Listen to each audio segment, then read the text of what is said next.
Venez, je vais vous montrer la cuisine. C'est là que ça s'est passé. En 2003, sa vie bascule.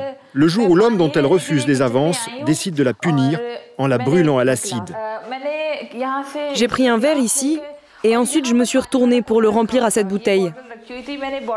Et dès que je me suis retournée avec le verre d'eau, il m'a jeté de l'acide au visage. Je ne m'étais pas rendu compte qu'il m'avait suivi et qu'il était juste derrière moi.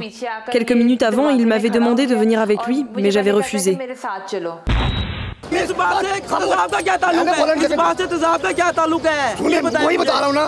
Face à l'homme qui nie avoir défiguré sa fille, le père de Saïra exhibe toujours la photo d'avant le drame.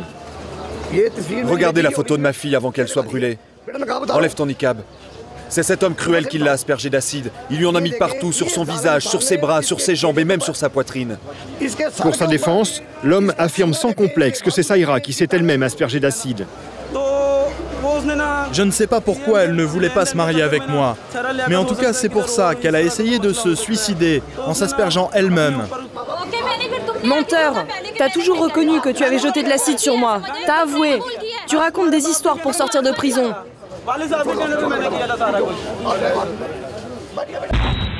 Vous vous fichez de moi? Je dois passer par là, moi. J'ai un rendez-vous à la Cour suprême. Dans ce pays où la plupart des femmes sont soumises, il y en a une qui ne se laisse jamais marcher sur les pieds. Et c'est une Française, elle s'appelle Valérie. Laissez-moi passer, j'ai rendez-vous à la Cour suprême. Cette femme de caractère est à la tête de la seule association humanitaire qui aide les victimes de l'acide. Mais ça va me prendre 1 heure si je passe là-bas. Je sais que les paysans ont besoin d'acide pour les graines de coton. Mais quand ils viennent, comment pouvez-vous être sûr qu'ils ne vont pas l'utiliser pour autre chose? Vous ne pouvez pas savoir. C'est pour ça qu'il faut absolument leur demander leur papier d'identité. Quand on est une femme, pas facile de convaincre les vendeurs pakistanais devant d'autres hommes. Pour parler plus tranquillement, Valérie les entraîne à l'intérieur du stock d'acide. Selon vous, qu'est-ce qu'on pourrait faire pour régler ce problème? Comment pensez-vous qu'on devrait vendre l'acide?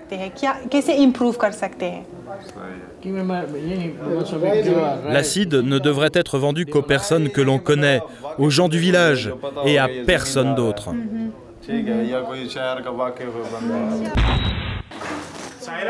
Aujourd'hui, ce chirurgien va à la fois opérer l'œil et le nez de Saïra.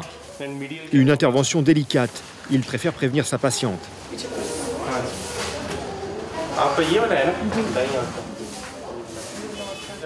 Là, vous voyez, il y a une grosse cicatrice.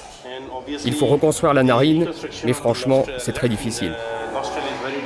Ce qu'on va faire, c'est qu'on va lui prendre un tout petit morceau de cartilage sur l'une de ses oreilles, et comme ça, on va pouvoir fabriquer une narine gauche identique à sa narine droite.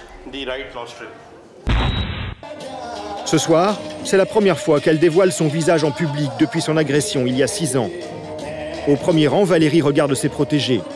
Un spectacle qui lui redonne espoir et lui rappelle que son combat n'est pas vain.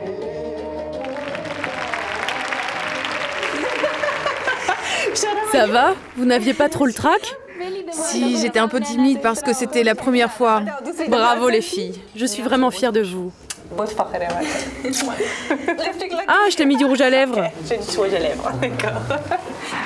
Pour l'instant, Valérie n'a pu aider que quelques dizaines de femmes. Mais son combat commence à porter ses fruits, car la loi devrait bientôt changer. Si c'est le cas, les agresseurs à l'acide seront passibles de la prison à vie ou de la peine de mort.